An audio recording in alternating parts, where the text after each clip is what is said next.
Jornal em Foque. Apoio Unisanta, Universidade do Grupo de Excelência do MEC. BocNews, o jornal gostoso de ler e bom de negócios.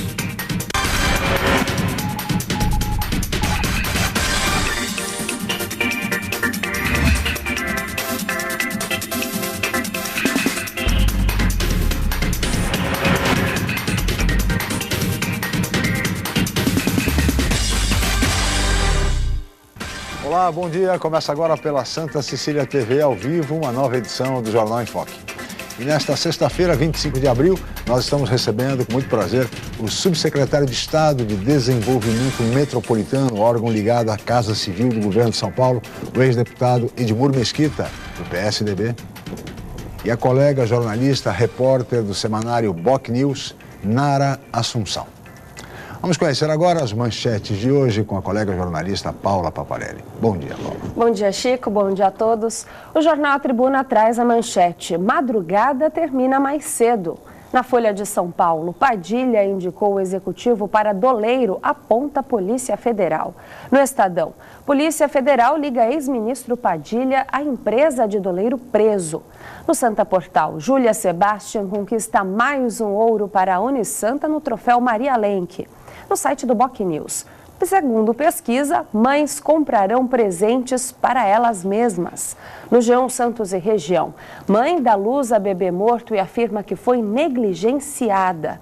No portal da UOL, a auditoria do governo Alckmin aponta nepotismo e fraudes em secretaria. Chico. 8 horas e 7 minutos e este é o Jornal em Foque pela Santa Cecília TV ao vivo. Muito bem, e apesar de o governo federal anunciar que não vai recorrer da decisão da ministra Rosa Weber do Supremo Tribunal Federal, que determinou que a CPI da Petrobras seja exclusiva para investigar a Petrobras, o presidente do Senado e presidente do Congresso Nacional, Renan Calheiros, do PMDB, vai cumprir esse papel. Ele anunciou que vai recorrer dessa decisão da ministra, vai recorrer ao plenário do Supremo Tribunal Federal, tentando reverter essa decisão e fazendo com que a referida CPI se torne uma CPI do tipo X-tudo. Investigue a Petrobras, investigue também o cartel de trens do metrô em São Paulo, as obras do Porto de Suape em Pernambuco, tentando assim diluir o impacto da CPI entre os três partidos cujos candidatos à presidência da República são os mais fortes. Aécio Neves, do PSDB, que seria afetado exatamente pelo cartel de trens em São Paulo, Eduardo Campos, do PSB, que seria atingido pelas obras de Suape em Pernambuco, e, é claro, a presidente Dilma Rousseff, no caso da Petrobras.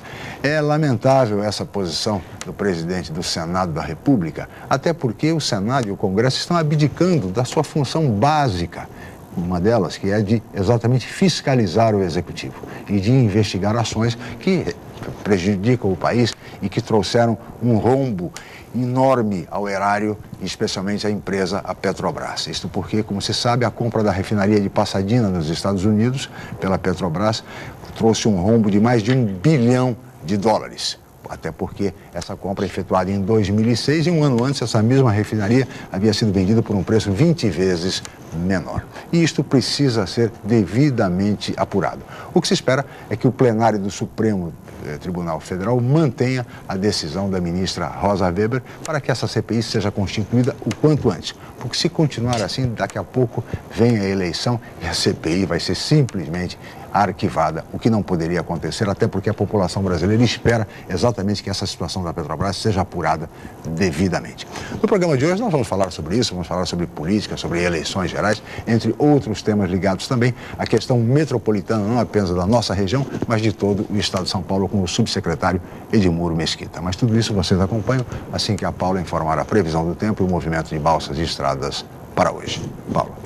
A nebulosidade continua nesta sexta-feira com garoa durante o dia e a noite. A temperatura varia entre 18 e 22 graus. Para o fim de semana, a temperatura cai um pouco mais e chega até os 16 graus.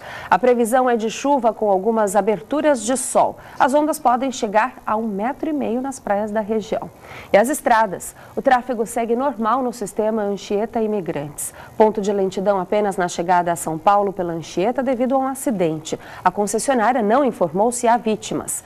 Está em vigor a operação 5x5. As pistas norte seguem sentido São Paulo e as pistas sul sentido litoral. As rodovias Padre Manuel da Nóbrega e Cônego Domênico Rangoni apresentam trânsito normal.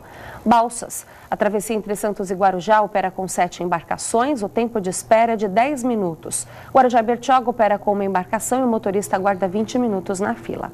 Participe do Jornal em Foque. Envie sua pergunta pelo Facebook, Twitter ou por e-mail, je@enfoquecom.com.br. A reapresentação do programa vai ao ar hoje às 5 horas da tarde. Ou acesse youtube.com/enfoquejornal. Chico. Muito bem, nós vamos agora a um rápido intervalo comercial e voltaremos em seguida para entrevistar o subsecretário de Estado de Desenvolvimento Metropolitano, o ex-deputado Edmur Mesquita. Voltamos já.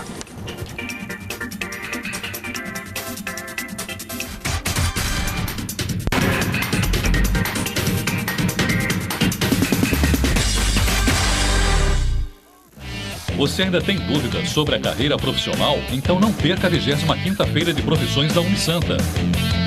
Oportunidade para interagir com profissionais de todos os cursos, visitar os estandes, conhecer os laboratórios, clínicas e outros ambientes da Unisanta. Dia 30 de abril em novo horário, das 9 às 13 e das 19 às 21h30. Entrada franca com sorteio de brindes. Informações 3202-7101 ou www.unisanta.br/feira de profissões. Você procura informação com credibilidade? Aos finais de semana você fica bem informado ao ler o jornal BOC News, semanário distribuído em residências, estabelecimentos e shoppings de Santos. E nas bancas de todo o litoral, pelo valor de apenas uma moeda. Além disso, durante a semana, você pode acompanhar as principais notícias da região no site bocnews.com e nas redes sociais, como o Facebook. Agora você fica sempre bem informado. Jornal BOC News. Gostoso de ler e bom de negócios. No Santa Portal, seu palpite pode valer um prêmio. Participe da enquete de quem será o vencedor do Clássico das Praias, entre Portuguesa Santista e Jabaquara. O ganhador pode escolher entre uma camisa oficial da Briosa ou do Jabuca. Acesse santaportal.com.br e faça seu cadastro. Acompanhe o jogo ao vivo neste sábado, a partir das 3 da tarde pela Santa Cecília TV. Resultado logo após o jogo. Participe!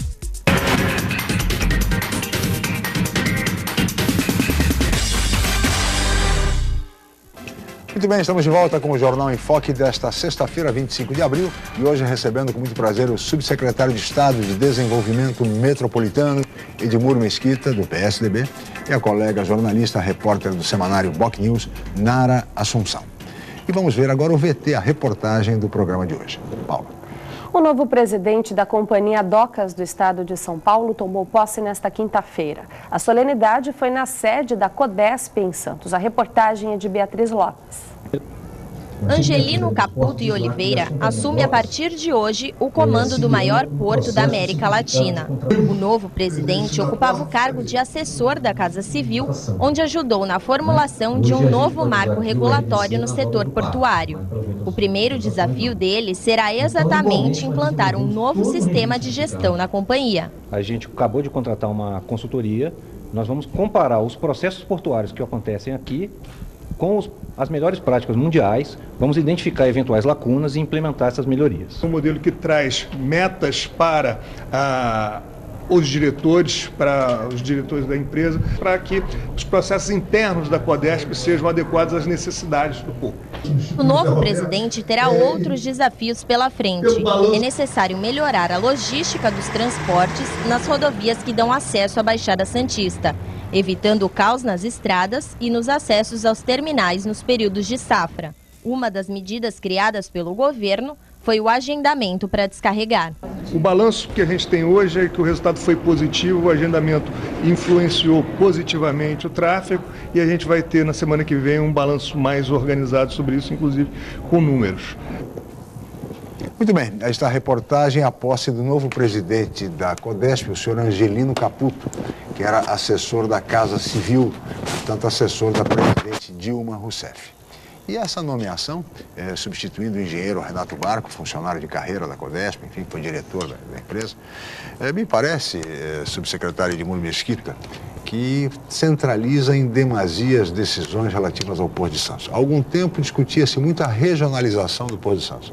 Hoje me parece que, ao contrário, ao revés daquela visão, nós temos hoje uma centralização excessiva em Brasília, decidindo, até porque o ministro Antônio Henrique Silveira, funcionário também de carreira do Ministério da Fazenda, enfim, também é um técnico do governo federal. Me parece que há uma interferência mais direta nesse sentido. Bom dia, obrigado pela presença, secretário. Eu quero inicialmente cumprimentar a você, caríssimo Francisco Lascala, também a Nara, e dizer da minha alegria de retornar a esse programa. Eu penso, Chico, que isso faz parte de uma estratégia e que, sobretudo, revela esse aspecto e essa faceta do Partido dos Trabalhadores, né, que tem um espírito de aparelhar os órgãos públicos. Sim.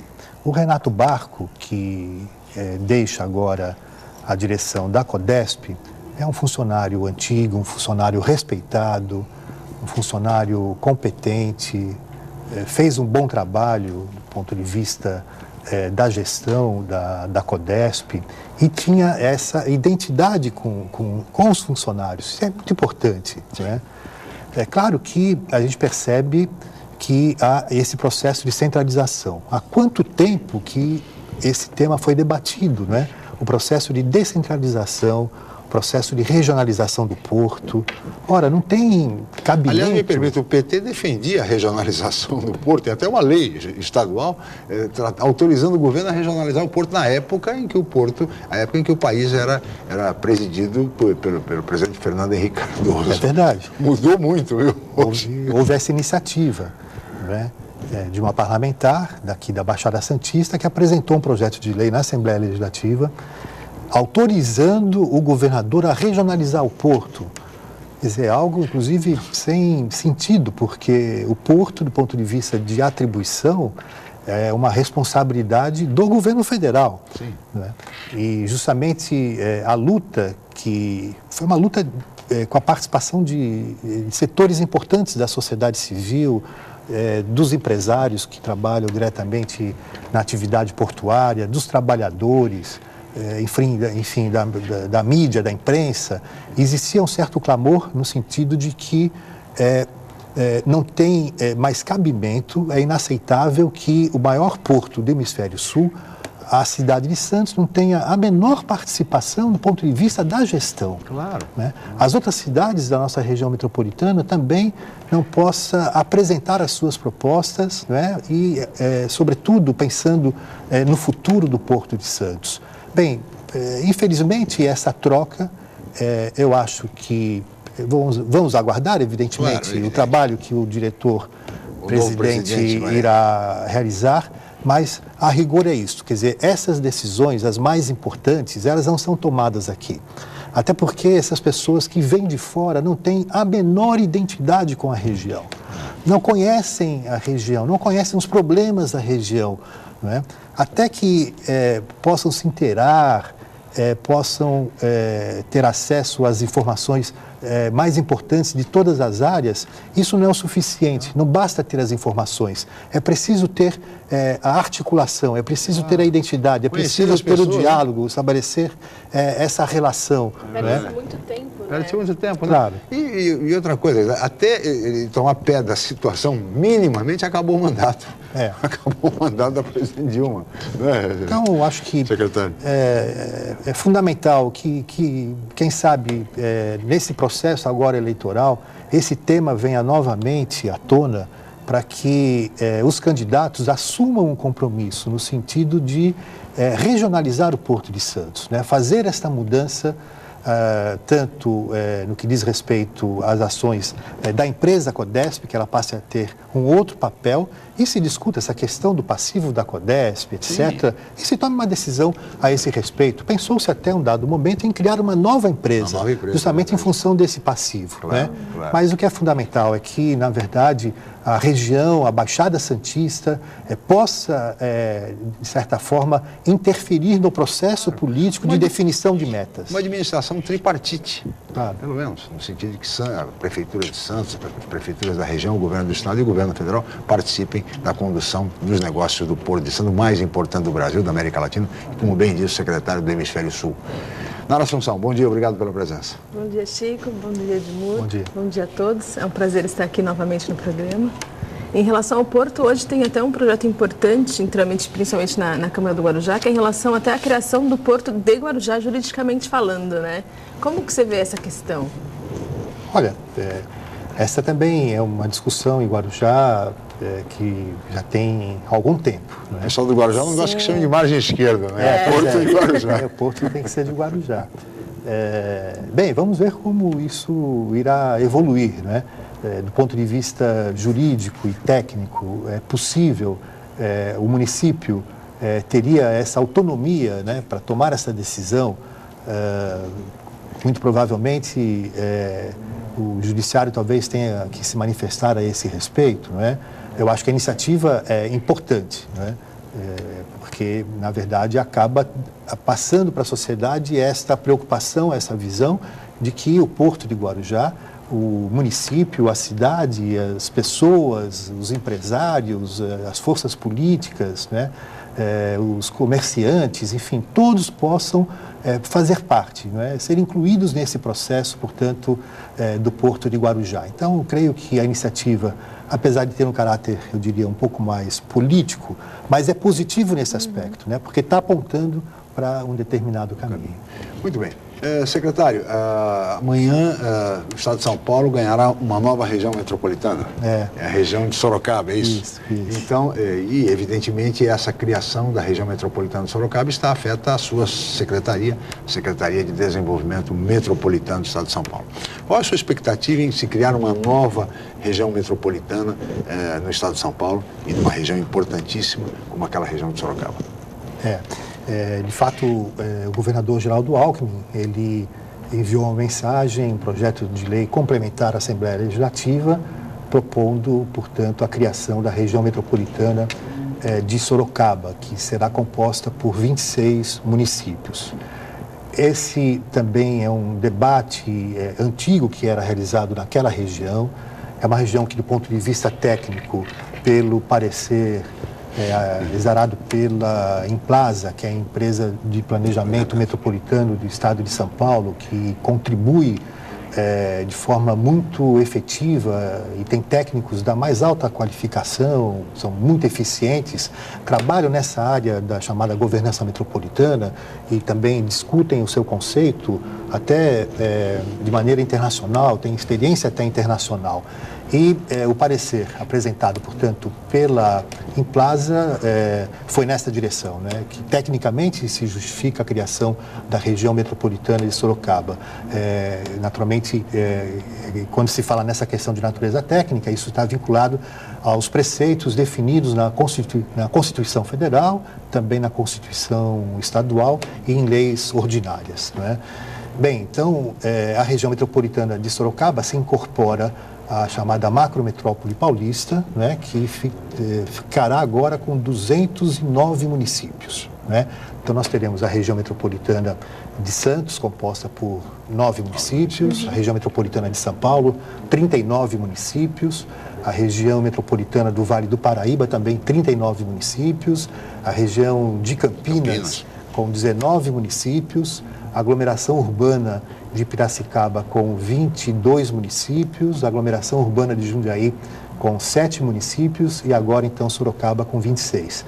Então essa mancha urbana que nós temos no estado de São Paulo, composta portanto agora por 209 municípios, Chico, é a terceira maior macrometrópole do mundo, né? Só perde para Tóquio, no Japão, e para Nova Delhi, na Índia, né? E essa região, ela concentra cerca de 82% do PIB estadual e 32% do PIB nacional. Para aí você percebe, né, os desafios. É uma região estratégica. Né? Sem dúvida, muito estratégica, né? E são desafios enormes, gigantescos, né? Por conta de uma macrometrópole que você tem índices de desenvolvimento humano comparados àquilo que há de melhor no interior da Europa, né? De qualidade de vida, acesso à educação, a todos os benefícios sociais, renda, trabalho, etc., né? Mas também tem os seus contrastes, né? É onde se concentram também os graves problemas, né? Saneamento básico, moradia, mobilidade urbana, hoje que é um tema do momento, importantíssimo, né, para ser tratado. Então, o fato de estarmos vinculados hoje ao gabinete do governador significa que esse peso político nesse processo de articulação, de definição de metas, definição de prioridades, né? Ainda ontem estive na cidade de Jundiaí, me reuni com os 7 prefeitos. Para quê? Para que a gente pudesse discutir uma agenda. Isso que é importante, é discutir uma agenda propositiva, né? E também com prioridades, né? O José Serra, ele sempre usou essa expressão: tudo aquilo que é prioritário passa a ser, não é prioridade, não é? Então, é preciso que tenha um conjunto de metas para que, portanto, nós tenhamos um foco muito bem definido, dentro desse espírito de absoluta parceria, não é? Com o governo do estado de São Paulo e até também com o governo federal. Nós agimos, né, de forma republicana, né, de forma institucional. Veja o exemplo que nós temos na cidade de São Paulo. O presidente do Conselho de Desenvolvimento da região metropolitana de São Paulo é o prefeito da capital, o Fernando Haddad.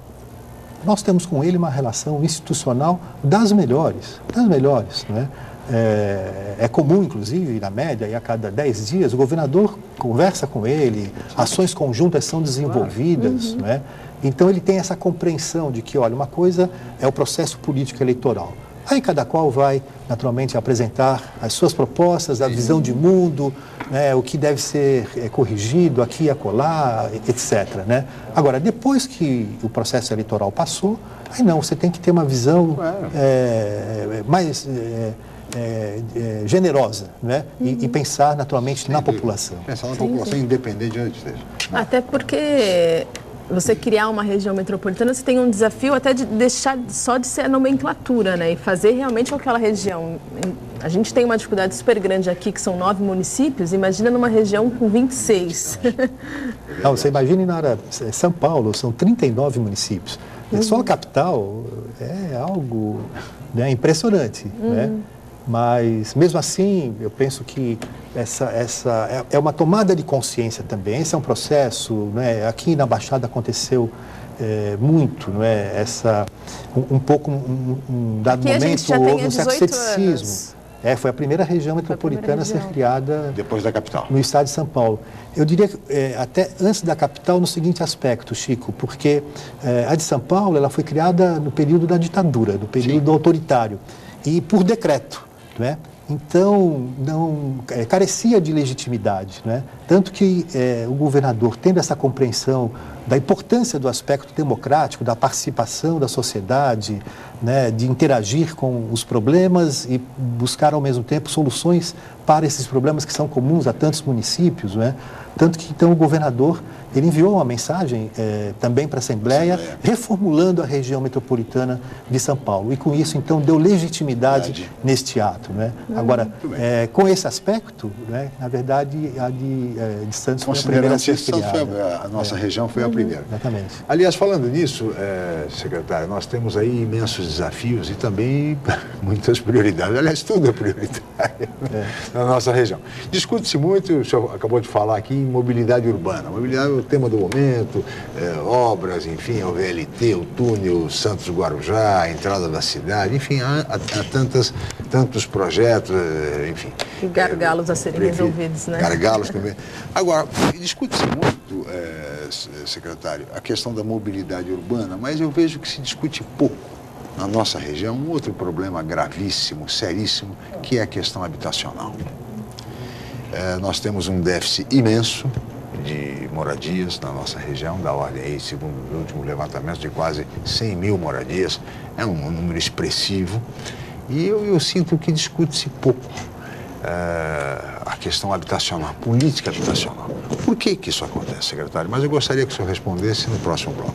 Nós vamos para um rápido intervalo comercial e voltaremos em seguida com o Jornal em Foque.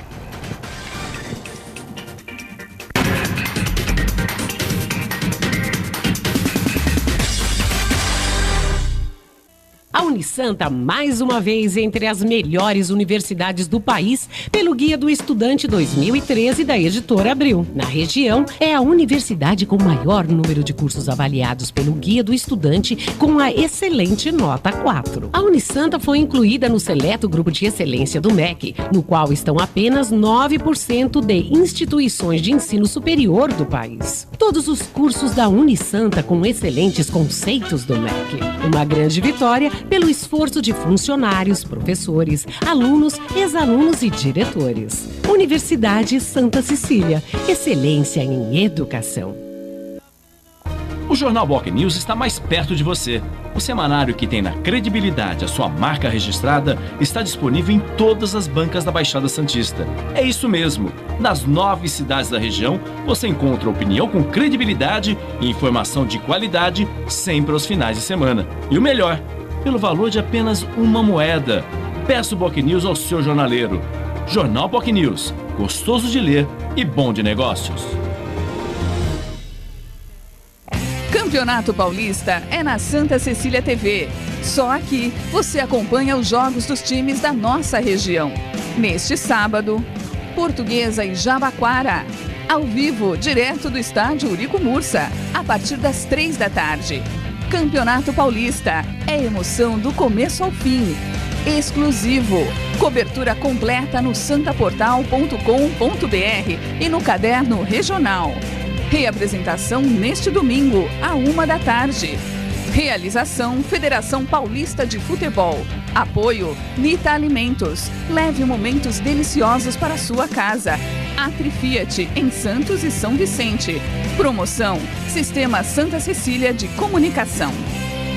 Chegou a hora de soltar a voz. Vamos mostrar quem somos nós. Esquece tudo que você já viu. Vamos fazer a melhor eleição do Brasil. Eu quero, eu posso, eu vou fazer. O melhor do Brasil pra mim, pra você. Tire seu título de eleitor e participe. Vamos fazer o melhor para o Brasil. TSE, Justiça Eleitoral.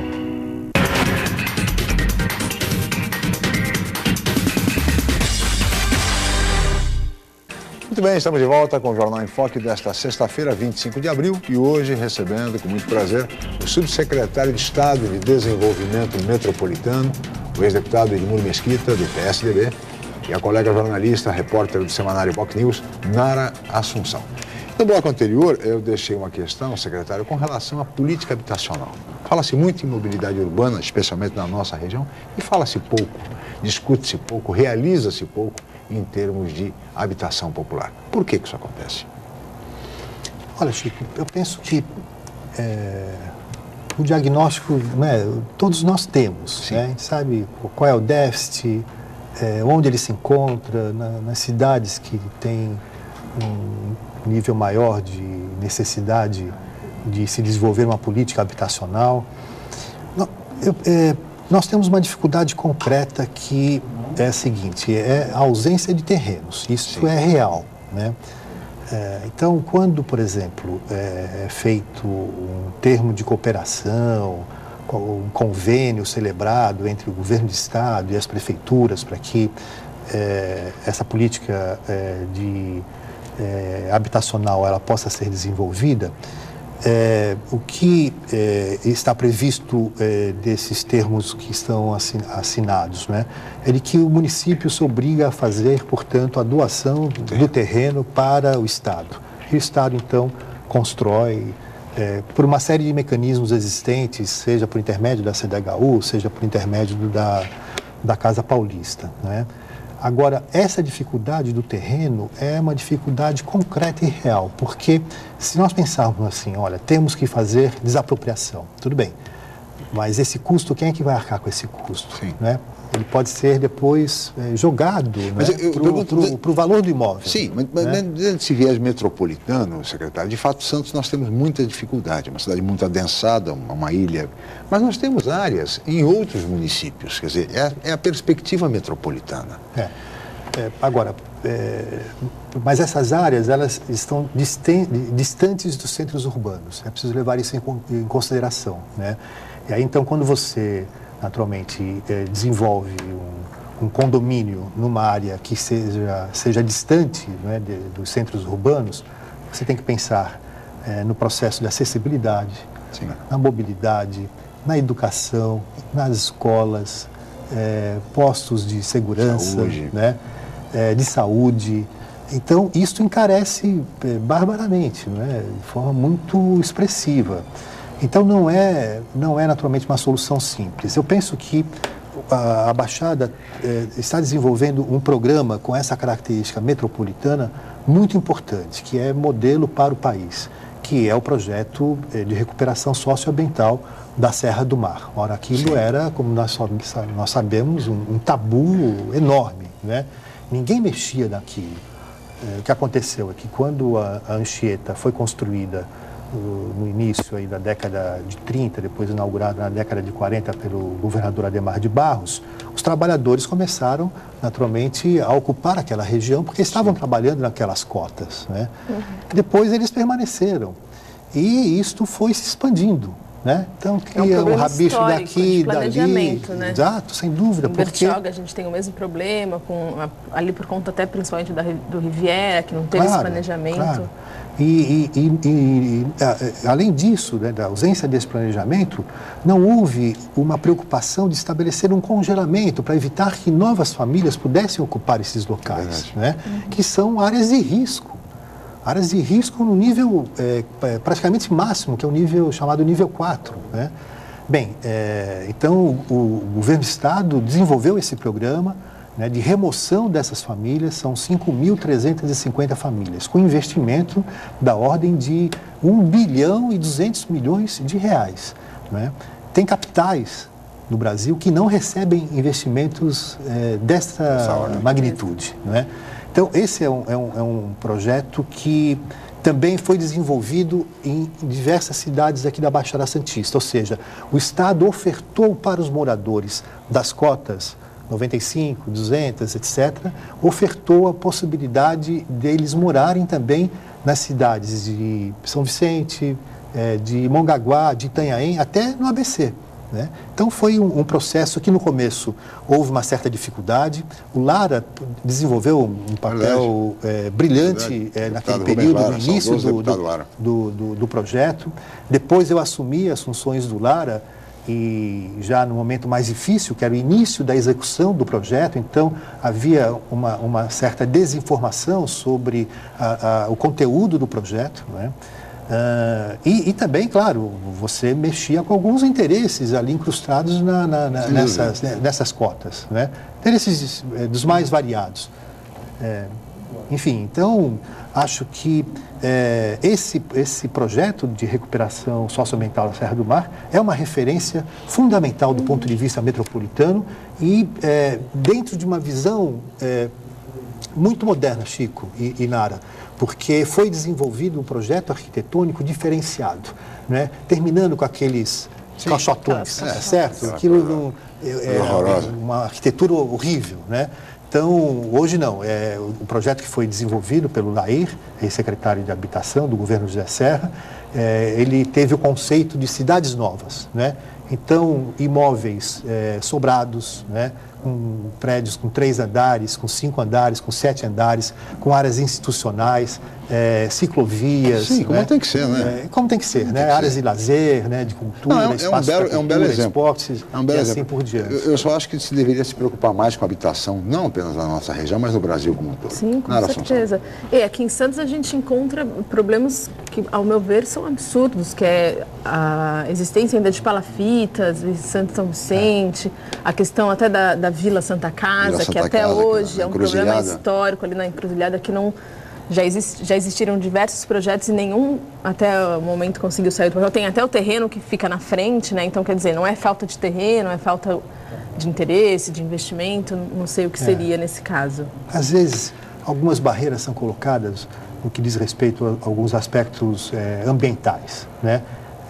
Por conta de diversas licenças e autorizações, né, das áreas ambientais que acabam dificultando esse processo de desenvolvimento dessa política habitacional. Quando também, às vezes, né, infelizmente, o Ministério Público, claro que tem que zelar pelo interesse da sociedade como um todo, né, mas às vezes também há um certo embaraço, né, para que alguns nós sejam desatados. Eu mesmo participei de um processo muito rico de discussão com a participação do Ministério Público aqui de Santos, quando eu estava à frente da agência metropolitana, a respeito ali da Lemoa, né? Sim. Ali também, aquilo, há quantos anos, né, aquela favela está lá? São cerca de 1.200 famílias, né? É algo impressionante. E o Estado tinha liberado os recursos, né, com a participação, inclusive, também do governo federal, nesse espírito de parceria. Mas alguns problemas de natureza ambiental impediram que a gente pudesse avançar na realização, transferindo aquelas famílias para chamam de pulmão, né, onde as pessoas possam ficar até que aquele projeto depois seja desenvolvido, as pessoas possam retornar para a sua origem. E aquilo andou no sentido até de ser formalizado um termo de ajustamento de conduta, um TAC, né, para que nós pudéssemos resolver tudo isso.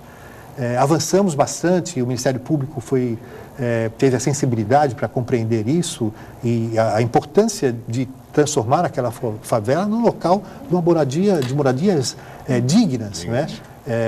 Mas depois eu saí da agência e, enfim, aquilo acabou não evoluindo. Eu imagino que agora a Prefeitura também esteja preocupada com isso e estabelecendo esses canais, isso junto às áreas ambientais, junto ao Ministério Público, para que então aquele projeto seja desenvolvido na entrada de Santos. Mudando um pouco de assunto, mas também é relacionado à habitação, acaba interferindo diretamente, a questão do projeto do túnel, né? Eu tive na última audiência, que foi apresentado o último trajeto que eles definiram como sendo ideal, que afetaria menos gente, e tinha muita moradores de Santos, né, reclamando porque as casas seriam desocupadas, e teria a questão de Guarujá, que é um pouco mais complicada, que aí são casas irregulares em uma área irregular. Como analisar esse debate ali entre morador, projeto do túnel? A desapropriação. Está preocupando tanto os moradores do Macuco, do estuário, tradicionais moradores. Sim, eu não sei se eles estão hoje, mas teve umas semanas que eu passei, eles estavam com faixas pretas, em luto. Túnel não, enfim. São situações que se colocam diante de uma obra necessária, sem dúvida. Até algumas pessoas que estavam lá na audiência no dia que eu fui falavam, na questão até do Guarujá, por que já não foi apresentado de repente um projeto habitacional, que eles entendessem melhor como vai ser essa remoção, para onde eles vão. É bem complicado, é bem complexo. Esse é um trabalho que tem que ser feito de forma conjunta, né? Envolvendo, claro, basicamente os dois municípios, Santos e Guarujá, em que pese esse processo de ligação entre as duas cidades tem que se dar, né? Porque são as duas únicas cidades que não há uma ligação direta, né? E essa tese, essa discussão em torno do túnel dessa ligação, ela é antiga, né? Muito antiga. Certamente nós nem tínhamos ainda nascido. Não, eu lembro que eu fiz uma reportagem uma vez e eu vi uma foto, eu acho que era do começo, não sei, eu não lembro agora a data, mas era muito antiga e tinha um projeto de túnel, que aí depois virou... Prestes Maia, isso. E aí depois virou a nossa querida, né, a ponte que foi inaugurada, a maquete. Olha, Chico, o meu primeiro emprego na vida, pouca gente sabe disso, mas enfim, eu fui professor de tênis de campo, com 13 anos de idade, pequenininho, magrinho, né? Era um bom jogador de tênis. Para ser professor, um bom jogador de tênis. Joguei Jogos abertos, representou Santos em várias... Levantei diversos títulos aqui para a cidade, né? E com 13 anos, então, eu fui professor de tênis em Guarujá, lá no Tortuga Clube. Né? A diretoria queria, no período de alta temporada, né, de dezembro até março, um professor para dar aula no Tortuga Clube, para os paulistanos. Então eu saía de casa, né, pegava o ônibus na praia, ia até a ponta da praia, atravessava a balsa, etc. E eu me lembro já, com essa idade, claro, não tinha a visão que eu tenho hoje, evidentemente, né, do ponto de vista social, político. Mas pequeno, garoto ainda, eu me lembro dessa cultura que era generalizada, né, e era um comentário recorrente, de que, olha, jamais será feita essa ligação entre as duas cidades, porque os paulistanos, né, milionários, sempre se usava essa expressão, os milionários, não irão permitir que essa ligação seja feita. Né? Dentro de uma visão preconceituosa, porque até estabelecia uma certa relação com Praia Grande, né, dos chamados, entre aspas, farofeiros, e não queremos transformar, portanto, a cidade de Guarujá numa Praia Grande. Essa era a visão daquela época, né? Bom, de fato, algumas barreiras certamente ocorreram, porque essa ligação poderia ter sido realizada já há tempos atrás. Claro.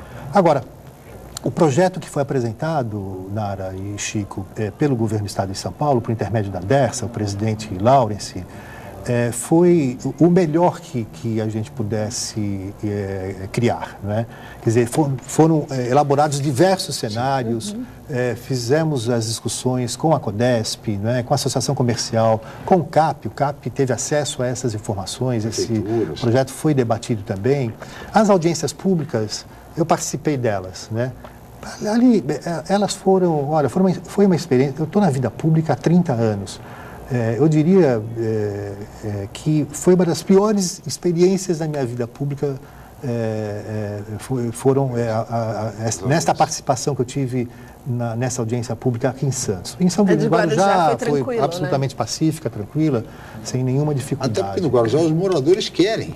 Até porque querem sair de onde estão residindo hoje, querem ir para uns conjuntos habitacionais, em condições melhores e tal. Mas houve um grau de partidarização, né, muito acentuado. E uma agressividade, quer dizer, não houve debate, não houve a discussão, né?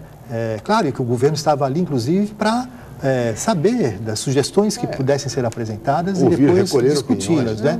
Mas nem isso sequer foi feito. Não estou dizendo que os moradores que terão suas casas desapropriadas não tenham razão em lutar pelos seus direitos, né? Por isso que a audiência pública foi realizada, mas no modelo em que ela foi apresentada e nessa participação, eu diria, mais partidarizada, isto inviabilizou a possibilidade, quem sabe, até de melhorar ainda mais o projeto. Agora, a iniciativa é altamente positiva, são investimentos importantes, né? O túnel já prevê a criação de ciclovia, prevê já o VLT, né?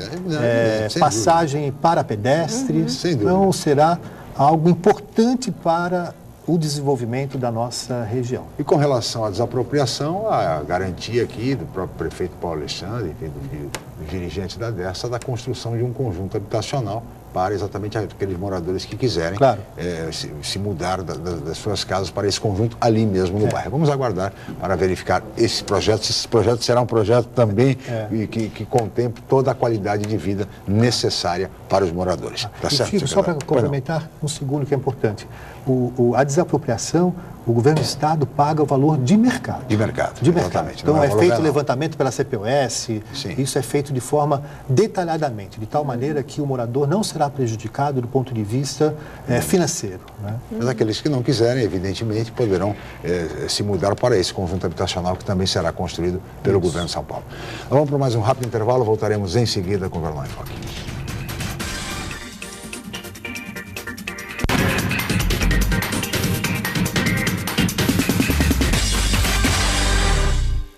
A Universidade Santa Cecília oferece cursos de mestrado inéditos na região e recomendados pela CAPES, com professores altamente capacitados. Mestrado em Ecologia e mestrado em Engenharia Mecânica. Aproveite descontos especiais e financiamento em até 36 meses. Inscrições abertas. www.unisanta.br/mestrado. Informações 3202-7100, ramal 7259. Universidade Santa Cecília, entre as 9% melhores do país. Você procura informação com credibilidade? Aos finais de semana, você fica bem informado ao ler o jornal BOC News, semanário distribuído em residências, estabelecimentos e shoppings de Santos. E nas bancas de todo o litoral, pelo valor de apenas uma moeda. Além disso, durante a semana, você pode acompanhar as principais notícias da região no site bocnews.com e nas redes sociais, como o Facebook. Agora você fica sempre bem informado. Jornal BOC News. Gostoso de ler e bom de negócios. Estamos aqui com o cantor Thiaguinho. Agora conta pra gente, qual que é seu maior sucesso? O maior sucesso da minha vida foi o tratamento da tuberculose. Eu achava que essa doença não existia mais, mas descobri que existe e tem cura. O tratamento é gratuito e tem que ser feito até o fim. E descobri também que o apoio da família e dos amigos é fundamental. Se você tosse por mais de 3 semanas, vá a uma unidade de saúde. E se você conhece alguém que tem tuberculose, dê o seu apoio.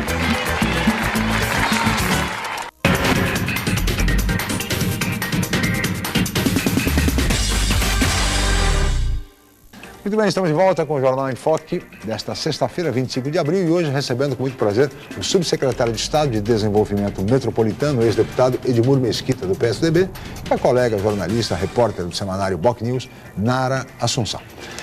Secretário, eu queria aproveitar esse último bloco para falar um pouco de política, de eleições gerais, afinal estamos a menos aí de 6 meses das eleições gerais. O senhor chegou a cogitar a possibilidade de ser pré-candidato, de ser candidato a deputado estadual. O senhor já exerceu o mandato como deputado, mas parece que desistiu, não vai disputar e vai coordenar a campanha do governador Geraldo Alckmin à reeleição aqui na nossa região. É isso mesmo? Então, de fato, eu cheguei a cogitar essa possibilidade, pensar seriamente em entrar nessa disputa eleitoral.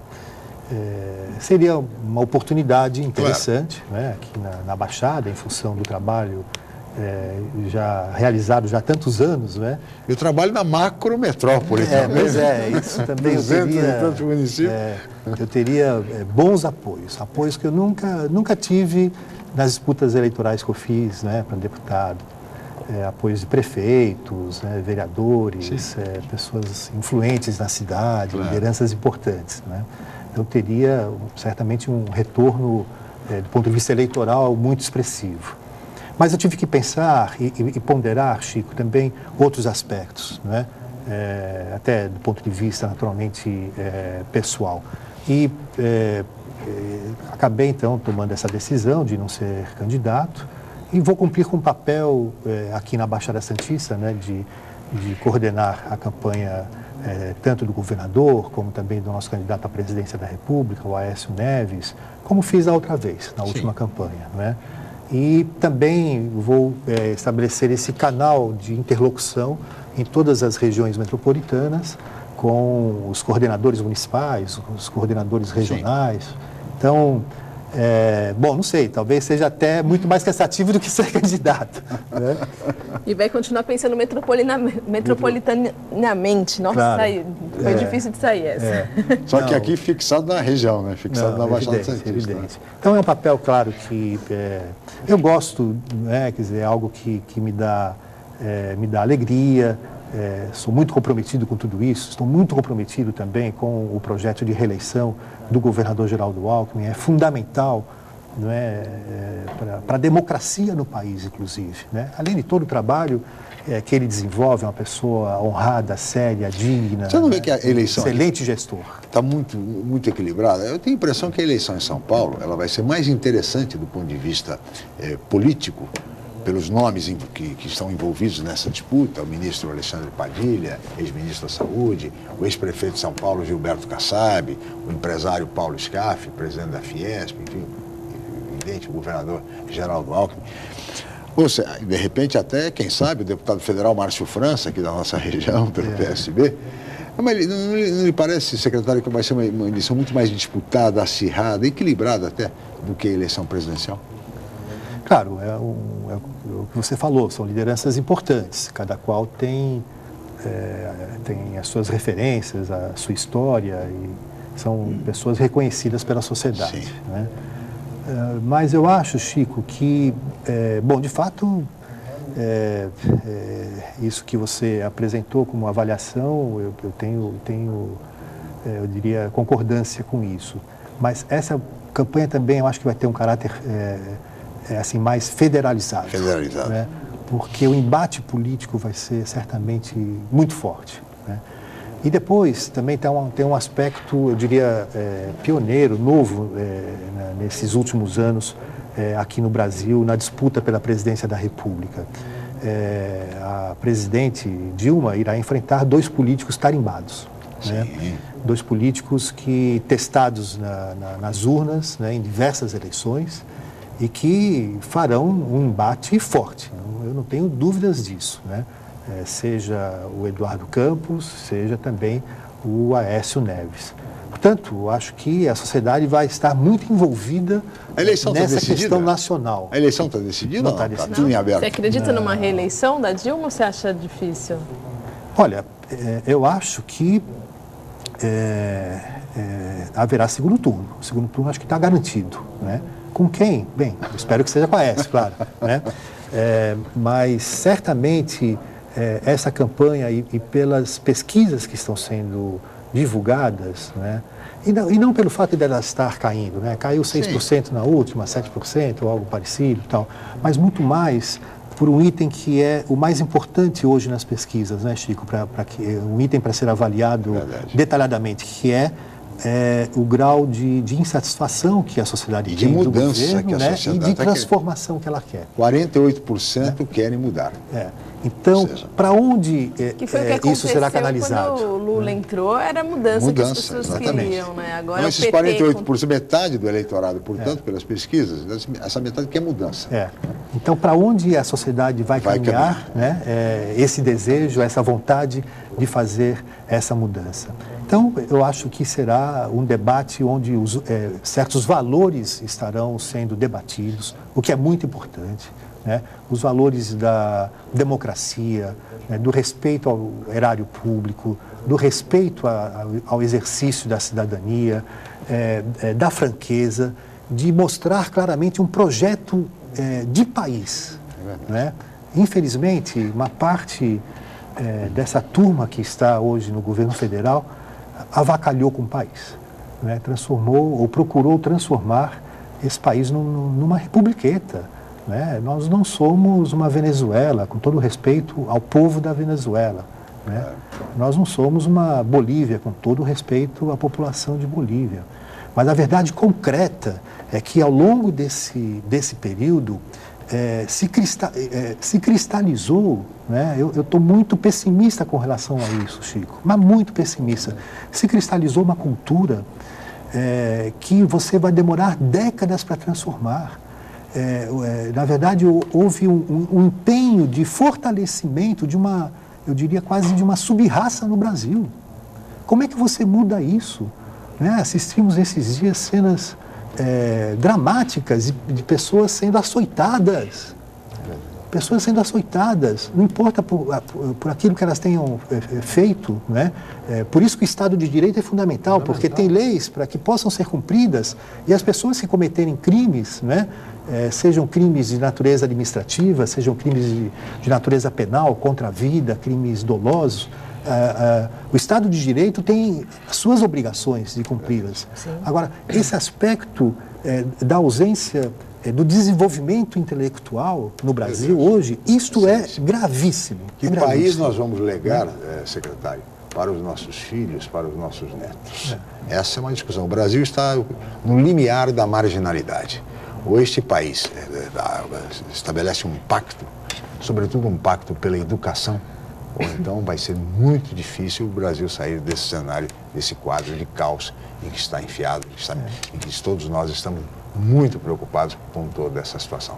Secretário, nós teríamos mais a conversar, o senhor sabe, mas somos limitados pelo tempo. Eu gostaria de agradecer muito a sua presença. Muito obrigado. Eu que agradeço, Chico, a Nara também, pelo fato de estarmos aqui mais uma vez, e dizer da minha profunda admiração que eu cultivo por você, por vocês. Muito obrigado. E pelo trabalho que vocês desenvolvem no ponto de vista da informação para a nossa região metropolitana. Muito obrigado. Muito obrigado, Edmundo Mesquita. Muito obrigado, Nara Assunção, colega jornalista, como comentarista, Paula Paparelli e a toda a equipe. Estaremos de volta segunda-feira em mais uma edição. Tenham todos um ótimo final de semana e até segunda-feira.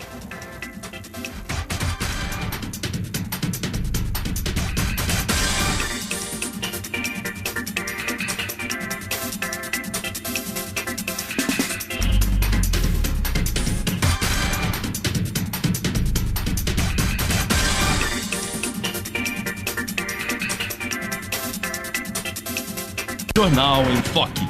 Apoio Unisanta, Universidade do Grupo de Excelência do MEC. BocNews, o jornal gostoso de ler e bom de negócios.